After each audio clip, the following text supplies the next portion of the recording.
മമ്മൂക്ക ഹാനയ്ക്ക് ചെവി കേൾക്കില്ല. ഹാനയുടെ ചെവിയില് 2 കിലോ പഞ്ഞിയ തിരികെ വെച്ചിരിക്കുന്നത്. പാവം തള്ളയ്ക്ക് അത് അറിയില്ല.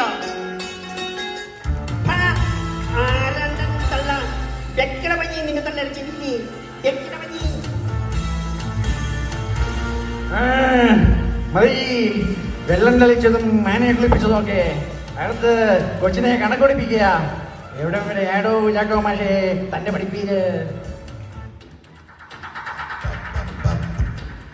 ഓളത്തിന്റെ സ്പന്ദനം ക്ലാസ്സൊക്കെ കഴിഞ്ഞു. ഇനി ഓരോ സിനിമ കണ്ടോ? ഇതെന്താണെന്ന് വെച്ചാൽ ഒരു മാസത്തേക്ക്